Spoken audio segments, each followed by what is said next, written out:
Last topic क्या चल रहा था? एरे चल रहा था। हाँ, एरे सॉर्ट। तो एरे सॉर्ट में हमने एक हायर ऑर्डर फंक्शन भी पढ़ लिया और कॉल बैक फंक्शन भी पढ़ा था हमने। रिवीजन किया था, किसे हायर ऑर्डर कहते हैं, किसे कॉल बैक फंक्शन कहते हैं। और दूसरा हमने क्या किया था, एक शॉर्ट के अंदर कॉल बैक फंक्शन लगाया था। तो उससे क्या हो रहा था, डिसेंडिंग असेंडिंग बनता था चीज, है ना। वो चीज समझ गए आप, कि असेंडिंग कैसे चलती है, डिसेंडिंग।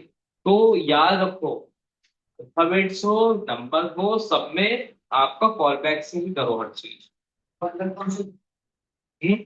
मतलब कुछ हाँ, चीजें जितने भी एरे की चीजें होंगी वो सब कॉल बैक फंक्शन के अंदर होगी। ठीक है, तो देख लो। अब आपका जो नेक्स्ट टॉपिक है,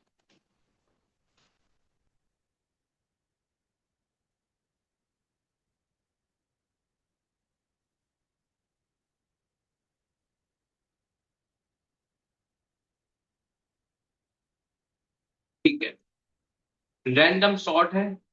ऑब्जेक्ट भी बोला था मैंने पढ़ने के लिए, कि ऑब्जेक्ट हम पढ़ेंगे पहले। तो ऑब्जेक्ट पढ़ते हैं। नंबर वाला मैंने इसलिए बताया कि क्योंकि उसमें कॉल बैक समझाना था मुझे। ठीक है, चलो शॉर्ट ऑब्जेक्ट पे आते हैं। तो शॉर्ट ऑब्जेक्ट में क्या है, अभी तक हम एरे के अंदर क्या पढ़ते हुए आए हैं, स्ट्रिंग या नंबर रखते हुए। अब हम एरे के अंदर ऑब्जेक्ट रखेंगे। तो पहले एरे के अंदर हम ऑब्जेक्ट रखेंगे और उसमें से ऑब्जेक्ट की वैल्यू को फैच करेंगे, ताकि हमें एरे से ऑब्जेक्ट फैच करना है और ऑब्जेक्ट से फिर वैल्यू फैच कैसे करेंगे। सिंपल वे बताऊंगा पहले, बाद में चीजें करेंगे। तो देखो, आपको करना क्या है कि एक फोल्डर बनाओ पहले। ये मेथड के नाम से कुछ रखा हुआ है,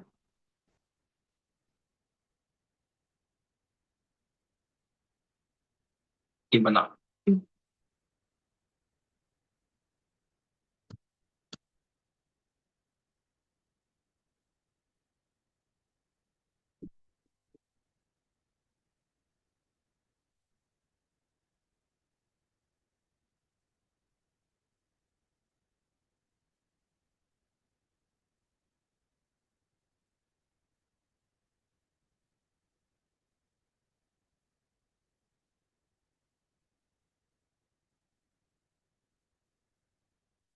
देखो, सबसे पहले तुमने क्या करना है, यहाँ पर एक इंडेक्स डॉट एचटीएमएल रखना है। देन उसके बाद स्क्रिप्ट डॉट जेएस। जिसे अभी भी जावास्क्रिप्ट में प्रॉब्लम हो रही है, तो पर डे क्या करो, अपने घर पे टॉपिक के नाम रख के फर्रे लगा दो। ठीक है, जहां पर तुम सोते हो वहां पर तुम क्या करो, पेपर निकालो या चार्ट लेके आओ और उसमें लिख दो वेरिएबल्स, डेटा टाइप्स और डायग्राम बनाना, ऑपरेटर्स। ठीक है, उसके बाद स्ट्रिंग मेथड और एरे मेथड और कुछ चीजें ऐसी लिखी। इससे क्या होगा, तुम्हारा रोज वो चीजें जब आप देखोगे रोज रोज, तो वो आपके दिमाग में रहेगी। फिर बाद में आप उसको पढ़ लेना आराम। तो ऐसे आपको चीजें हो जाएगी जावास्क्रिप्ट। हार्ड नहीं है जावास्क्रिप्ट, बस हार्ड बना रखा है और कुछ नहीं। तो कोई से हार्ड नहीं है। हार्ड तब पड़ेगी जब प्रोजेक्ट बनाते हैं। पढ़ना आसान है, पर बनाना चीजें वो दिक्कत करती है। तो यहाँ पर तुम क्या करोगे, सबसे पहले शिफ्ट के साथ वन प्रेस कर दो।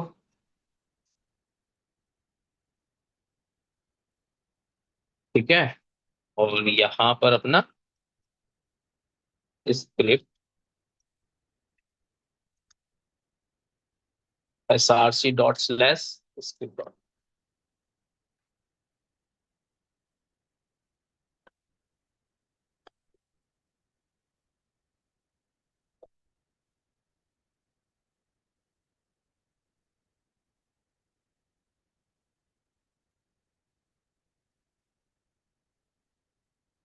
चलो ध्यान देना, मैंने लिखा है यहाँ पर कॉन्स्ट और एक लिख दिया, डेटा नाम का एक वेरिएबल बनाया और उसके अंदर स्क्वायर है।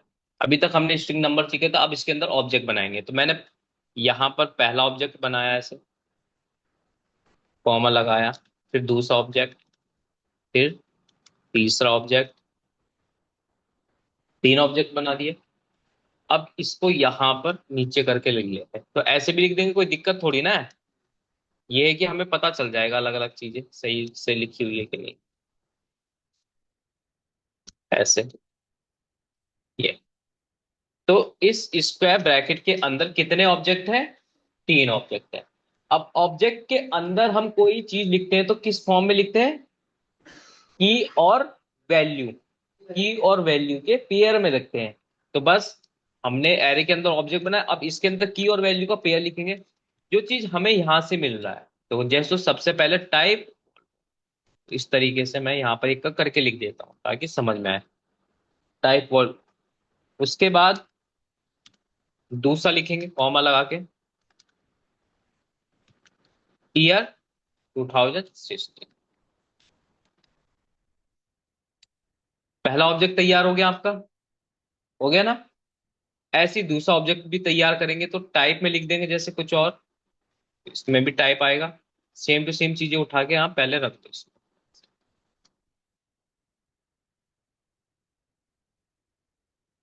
हो गया। अब यहां पर इसमें क्या लिखा हुआ है?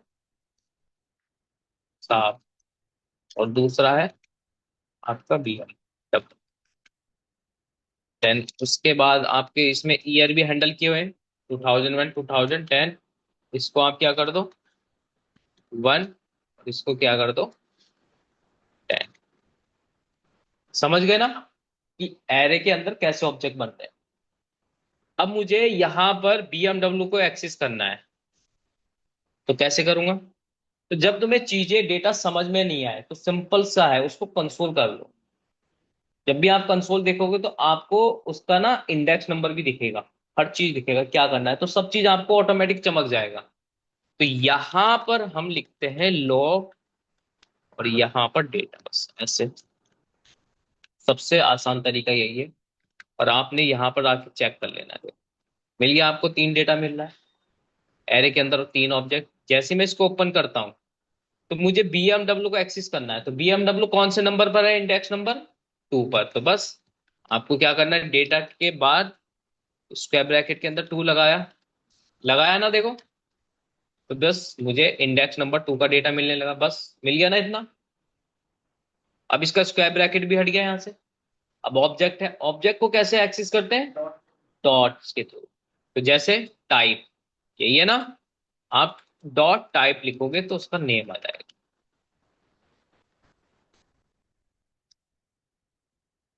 आ गया। डॉट ईयर लिखोगे, वो भी आ जाएगा। और ये नहीं लिखोगे आपका, तो ऑब्जेक्ट रहेगा। क्लियर हुआ कि एरे से कैसे ऑब्जेक्ट को एक्सेस करते हैं हम लोग? अब हमारा जो मेन काम था इस पे लगाना सॉर्ट। सॉर्ट मेथड किस पे लगाएंगे? तो सबसे पहले इसका पहले कंसोल हटा दो। सबसे पहले मैं यहां करता हूं डेटा, क्योंकि डेटा पे लगाना है डॉट सॉर्ट। लगाया। और यहां पर हम क्या करते थे, कॉल बैक फंक्शन लगाते थे ना। तो कॉल बैक फंक्शन कैसे लगता है? इस टाइप से। फंक्शन विदाउट नेमिंग, और इसको ऐसे।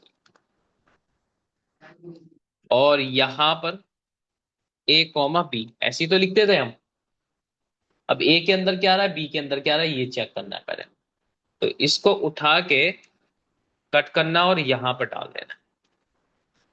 ए के अंदर कोई ना कोई वैल्यू आ रही होगी और बी के अंदर भी कोई ना कोई वैल्यू आएगी। सबसे पहले मैं ए की वैल्यू चेक करता हूँ कि ए के अंदर आ क्या रहा है।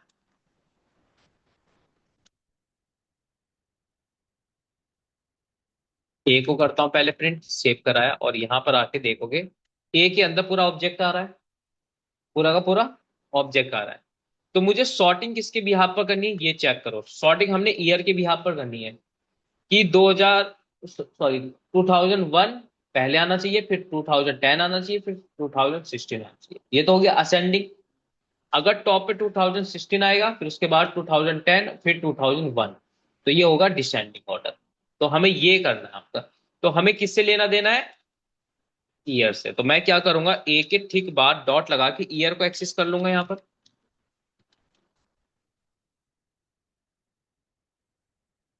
तो क्या मिला हमें?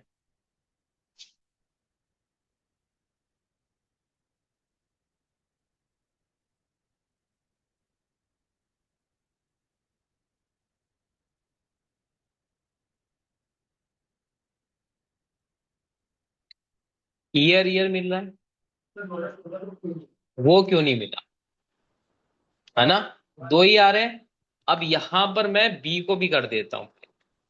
तो पहले ना इसको किसी स्ट्रिंग के अंदर रखो कॉपी करके, ताकि हमें पता चले कौन सा वाला प्रिंट हुआ है। तो ये वाला कंसोल इसका हो गया, बी वाले का कंसोल ये हो जाएगा। तो बी के अंदर क्या आ रहा है और ए के अंदर क्या आ रहा है, देखो सारे के सारे प्री डिफाइंड होते हैं मैथड।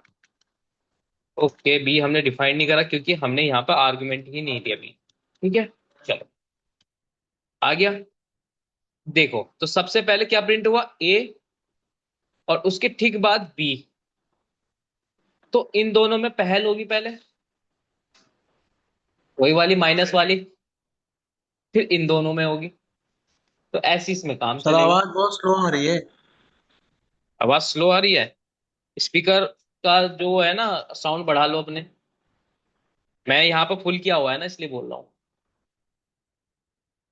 तो यहां पर क्या हो रहा है कि ए डॉट ईयर में 2001 आ रहा है और बी डॉट ईयर में 2016, फिर इन दोनों में आपकी कैलकुलेट होगी, फिर इन दोनों में होगी, फिर इन दोनों में होगी। ठीक है, चलो तो वैसे ही करना है आपको। तो आपको करना किस पर है, ए डॉट ईयर पे काम करना है। तो आपने बस इसको रिटर्न लिख देना है यहाँ पर, ए डॉट ईयर। तो कौन सा चलेगा, असेंडिंग ऑर्डर चलेगा, बी डॉट ईयर। और आपको किसको कंसोल करा देना वापस से, डेटा। ये जरूर कर लेना, ये इंटरव्यू के क्वेश्चंस हैं, इसलिए बोल रहा हूँ, इसको बारीकी से समझा रहा हूँ, धीरे धीरे आराम से। आगे ना 2001, फिर 2010, फिर 2016, डिसेंडिंग ऑर्डर करना है। तो आपको बस बी को आगे लिख देना है और ए को,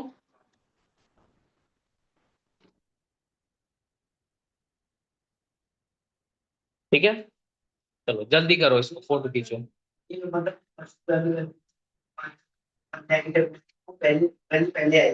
क्या? हाँ, देखो क्या होता है ना, जब एक ए ए वैल्यू बड़ी हो, ए वैल्यू छोटी होती है और बी वैल्यू बड़ी होती है, तो इनमें आपस में माइनस करेंगे तो डेटा माइनस में आएगा। तो ए वाला वैल्यू को आगे रख देते हैं हम लोग। माइनस वाली वैल्यू के टाइम पर हमें जो ए वैल्यू होती है वो आगे रहती है और जो बी वाली होती है पीछे चली जाती है। प्लस के टाइम पे ए आगे आ जाता है, फिर वो उसको छोड़ देता है, फिर दूसरे वाली वैल्यू पे चला जाता है। सर इसमें कौन सी एल्गोरिदम यूज हो रही है, ये थोड़ा कंफ्यूजिंग लग रहा है। ये सॉर्टिंग के लिए कौन सी एल्गोरिदम यूज कर रहे हैं ये लोग इसमें? एल्गोरिदम नहीं है, ये सिर्फ एक मैथ। नहीं नहीं, ऐसे नहीं, क्या है ना, हर एक चीज जब बनती है ना, तो उसका एक मेथड लिखा होता है। मेथड एल्गोरिदम जैसे ये बता रहे हैं। तो एल्गोरिदम जो लिखी रहती है, या तो हम लिखते हैं क्लास पे लिखते हैं हम, जैसे जावास्क्रिप्ट है तो इसके अपने मेथड होंगे, तो वहां पर बाय लूप के थ्रू ये काम किया होगा। ठीक है। तो लूप कैसे बनते हैं, जैसे मैं, एक लूप है कि वैल्यू को रिवर्स करना है, मतलब उसका उल्टा करना है, या फिर सबसे बड़ी वैल्यू को निकाल के लेके आना है। तो तुम्हारी क्या स्ट्रेटजी होगी, अगर आपको एक एरे दिया और उसमें से बोला जाए कि सबसे बड़ी वैल्यू निकाल के लेके आओ उसमें से, तो कैसे निकालोगे, तुम्हारा क्या स्ट्रेटजी होगी, उसमें क्या तरीका होगा, मतलब क्या सोचोगे तुम। मतलब 5 वैल्यू है, उस 5 वैल्यू में से एक वैल्यू को बड़ा निकालना है, तुम्हें नहीं पता उसकी वैल्यू क्या, वो क्या है। सर कंपेयर करेंगे और क्या। सिंपल सी बात है, वही है, कंपेयर करेंगे। कंपेयर करने के बाद, सर मुझे यहाँ पर बस ये चीज क्लियर नहीं हो रही है कि जो ए और बी हम दो आर्ग्यूमेंट्स इसमें ले रहे हैं, तो ए जो है फर्स्ट वैल्यू क्यों नहीं ले रहा है? ए में सेकंड वैल्यू आ रही है हमेशा। अभी जैसे इसका आउटपुट देखेंगे तो ए में 2001 आएगा और बी में 2016 आ रहा है, तो ऐसा क्यों हो रहा है?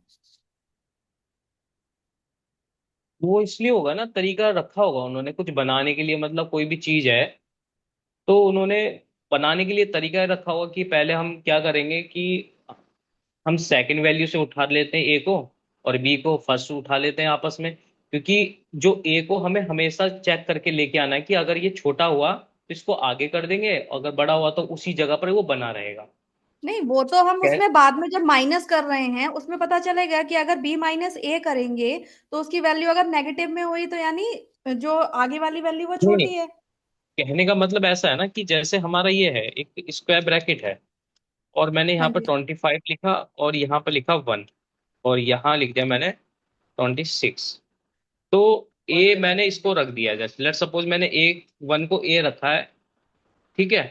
तो ए को जब हम्म। 1 रखूंगा तो वो इससे भी कैलकुलेट हो जाएगा और इससे भी कैलकुलेट होके तब आगे डिसाइड करेगा कि किस पोजीशन पे जाना है। अगर मैं इसको यहाँ पर ए लिख देता हूँ और यहाँ पर बी लिख देता हूँ, एक तरीके से मान लो हाँ जी। यहाँ पर ए लिखता हूँ यहाँ पर बी लिखूंगा, तो इसकी जो पोजीशन है पहले इसको इधर करना होगा, इसको इधर करना होगा, यही होगा।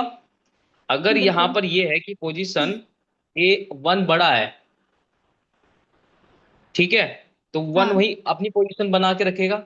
अगर हाँ छोटा जी। होगा तो वो आगे कर देगा, और बिल्कुल। उसके बाद आगे वाले पर कैलकुलेट करना स्टार्ट कर देगा। तो यही मैं ठीक है, पूछना चाह रही हूँ कि ये मेथड कहीं पर प्रीडिफाइंड है ये हमें तुम्हें तो ये तो। डीएसए करना पड़ेगा, डीएसए में है ये चीज है ना डिफाइंड, डीएसए को डीपली लेना पड़ेगा तुम्हें, ग्राफ्स पढ़ने पड़ेंगे, एरे पढ़ने पड़ेंगे। नहीं सर, एक्चुअली वो मैंने ट्रेवल, पढ़ा हुआ है, मैं इसीलिए मैं पूछ रही थी कि उसमें कौन सी सॉर्टिंग यूज हो रही है, बबल सॉर्ट है, इंसर्शन सॉर्ट है, बहुत सारी सॉर्टिंग्स तो होती हैं। एरे बबल सॉर्ट से ही होता है ये सारी चीजें, एक तो अच्छा। ग्राफ भी होता है, ग्राफ से भी किया है, नहीं ग्राफ में भी होता है ये चीजें। हाँ, ग्राफ से भी कर सकते हैं हम लोग। ग्राफिंग में भी होता है, हाँ जी। हाँ, ठीक है। हाँ मतलब ये, हमें जब भी एरे यूज करना है फर्दर इन फ्यूचर तो मतलब सेकंड वैल्यू को ये ए लेकर चलेगा, ये हम डिसाइड करके चलें पहले से, ऐसा कुछ है। हाँ डिसाइड करके चलते हैं हम ये चीजें। ओके। नहीं, इसी में नहीं, सभी में, सभी केस में आपने जब डीएसए पढ़ा होगा तो डीएसए में ये चीज तो कॉन्सेप्ट है कि सेकंड वैल्यू को ज्यादा नहीं प्रेफरेंस सर, देते हैं हम। ऐसा नहीं है, ऐसा नहीं है। ऐसा नहीं है, ठीक है। क्योंकि सारी एल्गोरिदम्स लीड अलग कोड अलग पढ़ो, होती हैं। लीड कोड पढ़ना पड़ेगा, लीड कोड हाँ पढ़ जी। रहे हो अभी कर रहे हो उसकी? हाँ जी सर। डीएसए किससे पढ़ा जावास्क्रिप्ट का? सब वो तो बुक्स वगैरह में जो मतलब पढ़ाया था वही है। नहीं, किसी का यूट्यूब चैनल पकड़ो पर्टिकुलर, जैसे अच्छा। नमस्ते जावास्क्रिप्ट वाला है ना, उससे उसका पढ़ना। न- वो नमस्ते बहुत जावास्क्रिप्ट। ज्यादा डीप। हाँ, नमस्ते जावास्क्रिप्ट वो बहुत अच्छे, मतलब हम लोग भी उसी से पढ़ते हैं। देखो झूठ की क्या अच्छा। बात है, हम क्या भगवान से दिमाग दे दिया क्या? हम भी किसी और का पढ़ा यहाँ पर आ रहे हैं, तुम्हें पढ़ा रहे हैं, तो ऐसे ही चलता है ना। तो जी सर। नमस्ते जावास्क्रिप्ट का जावास्क्रिप्ट अच्छा है, और एक है हितेश चौधरी।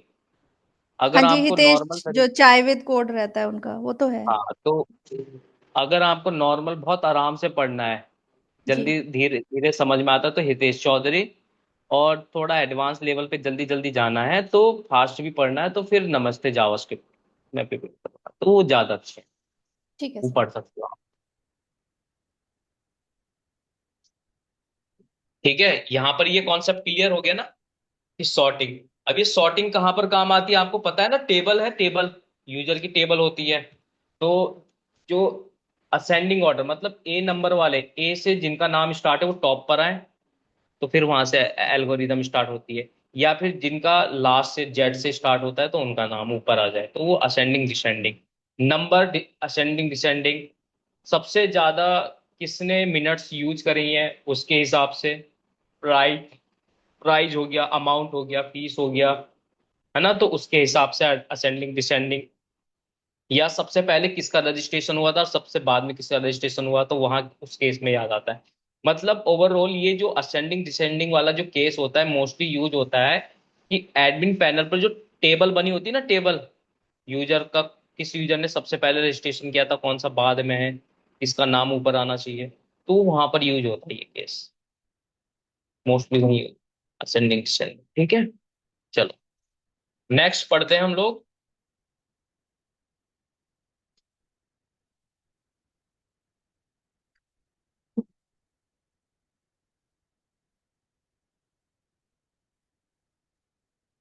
ठीक है, रैंडम सॉर्ट, रैंडम सॉर्ट का क्या मतलब हुआ,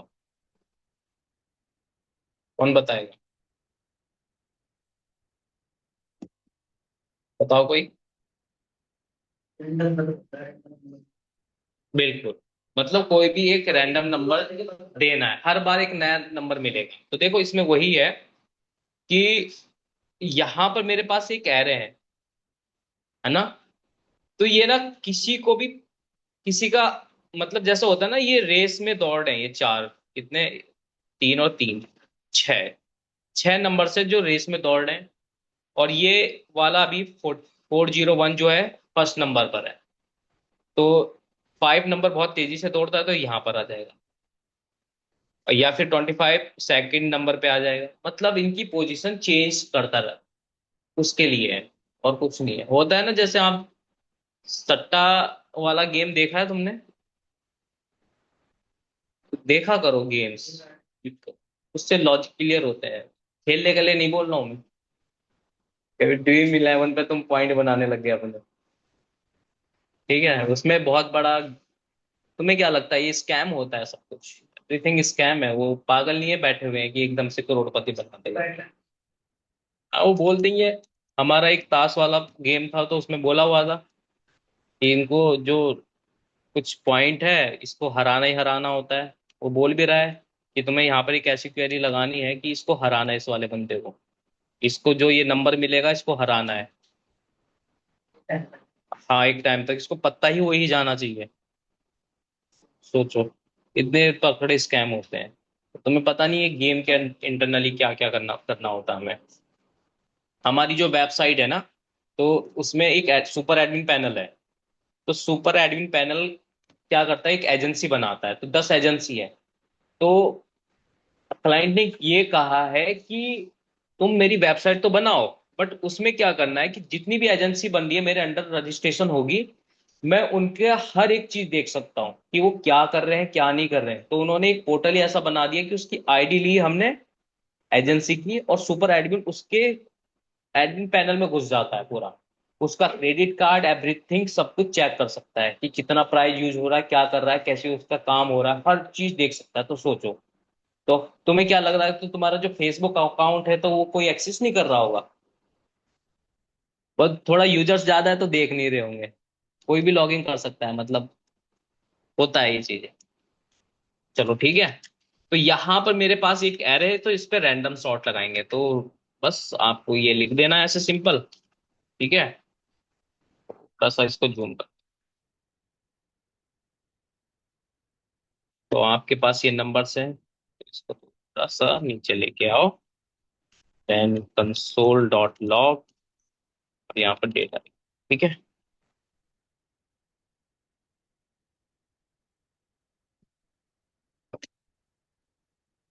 अच्छा पॉइंट लिखा हुआ है ना वेरिएबल का।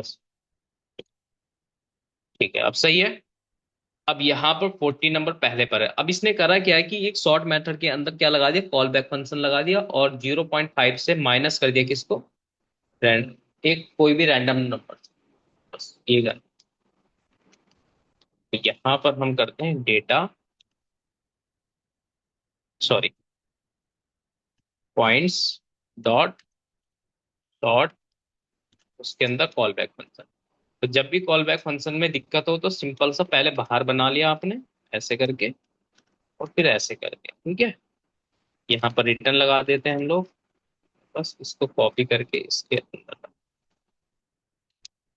थोड़ा आसान होता है चीजें। यहाँ पर 0.5 लिखो, माइनस, क्या था, मैथ डॉट रैंडम होता है ना, मैथ डॉट रैंडम। ठीक है, मैथ यूज कर लिया, बस इतना यूज करना था। सेम है। ठीक है, अब इसको देखो, हर बार एक नया नंबर मिलेगा। रिफ्रेश करो, आगे 100 आगे आगे इस बार रिफ्रेश करो, इस बार 5 आगे आ गया। तो इनकी हर बार पोजीशन चेंज होगी इस केस में। है।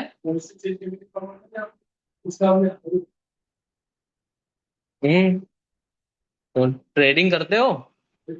हाँ, देखो एकदम से बढ़ जाते रेट, एकदम से घट जाते नहीं, मतलब और चीज, ओटीपी जनरेट करने के काम आता है। हर बार नया ओटीपी बनाएगा।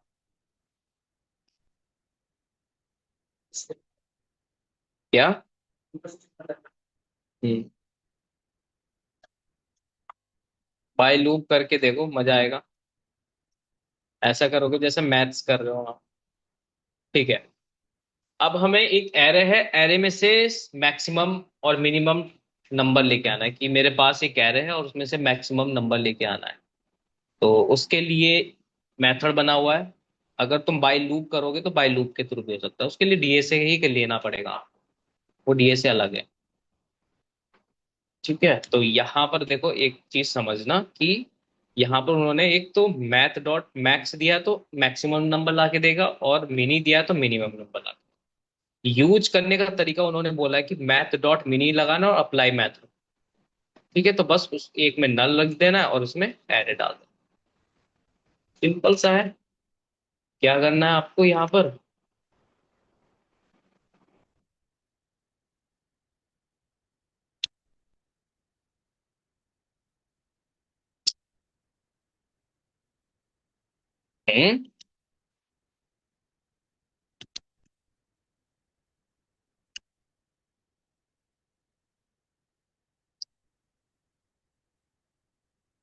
मैथ डॉट मिनी, ठीक है, और डॉट अप्लाई। और इसमें फर्स्ट वैल्यू नल आएगी, दूसरी वैल्यू में क्या आएगा आपका एरे जो पॉइंट्स में लिखा हुआ डेटा को प्रिंट कर। ठीक है, इससे आपका मैक्सिमम मिनिमम नंबर निकल जाएगा। तो मिनिमम नंबर क्या रहा हमारा? 1। ठीक है, अगर मैक्सिमम नंबर निकालना है तो यहाँ पर मिनी की जगह मैक्स कर दो। क्लियर है? ये सारे के सारे मेथड्स याद करने।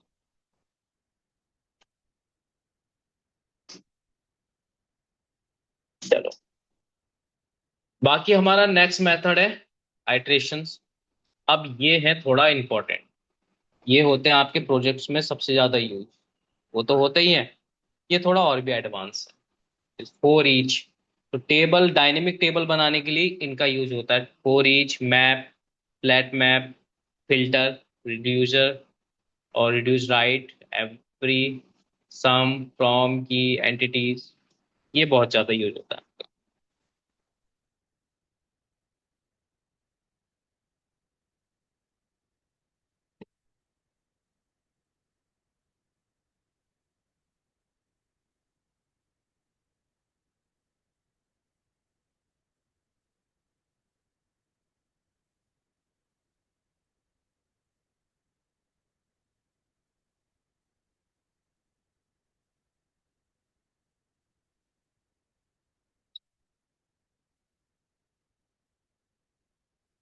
चलो ध्यान देना इसमें।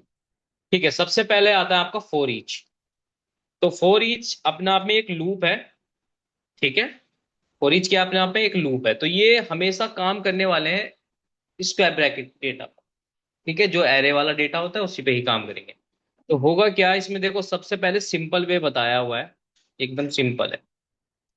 हमारे पास एक एरे है, उसने क्या किया, उस पे फोर ईच मैथड लगाया, यहाँ से कॉल बैक करके उस वैल्यू को प्लस करके दे दिया, मतलब इन सब का टोटल निकाल के दे रहा है। टोटल ही निकाल रहा है ना, value assign tax, yes I think total ही निकाल रहा हूँ। नहीं नहीं नहीं, स्ट्रिंग में कन्वर्ट कर रहा है। वो दूसरा मेथड रिड्यूस मेथड होता है। ठीक है, तो इसका क्या, किस लिए यूज करते हैं हम? मोस्टली टेबल बनाने के लिए यूज होता है। तो कैसे बनाएंगे? तो पहले मैं इसका थोड़ा सा डमी दिखाता हूँ, फिर टेबल बना के भी दिखाता हूँ।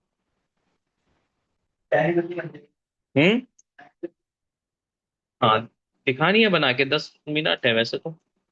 चलो इससे ये रहने तो, दूसरा वाला टॉपिक करो, इसमें कल टेबल बना के दिखाएंगे हम। हमारे पास क्या है, एक है फिल्टर मेथड और एक है मैप मेथड। ठीक है, ये दो करेंगे, ये थोड़ा इजी है। सबसे पहले हम करेंगे मैप। ठीक है, हमारे पास ये वाला डेटा उठा लेते हैं, ज्यादा अच्छा रहेगा।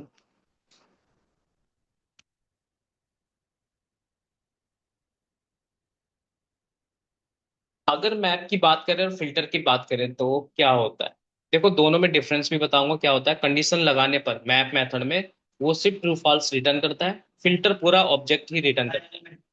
ठीक है, मैप हमेशा न्यू एरे रिटर्न करता है। मैप हमेशा न्यू एरे रिटर्न करता है। अगर ये क्वेश्चन पूछा जाए फोर ईच में और मैप में क्या डिफरेंट है, तो मैप हमेशा न्यू एरे रिटर्न करता है, फोर ईच नहीं करता है। ठीक है, मतलब रिटर्न ही नहीं करता है फोर ईच कुछ भी। ठीक है, चलो तो हमारे पास कुछ पॉइंट्स है और इस पॉइंट्स में मैं कंडीशन लगाना चाहता हूँ, तो कैसे लिखेगा? आपने लगाना है पॉइंट्स डॉट मैप। तो मैप मेथड पढ़ने वाले हम लोग। तो मैप मेथड के अंदर क्या होता है? कॉल बैक फंक्शन होता है। तो यहाँ पर लिखा भी हुआ है, देखो उसने कॉल बैक फंक्शन।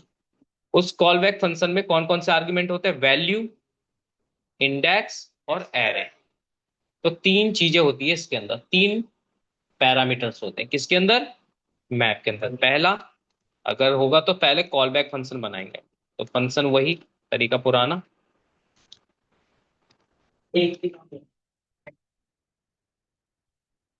ठीक है। अब आपने कहीं पर एक तरीका और देखा होगा, ये तो है ओल्ड तरीका।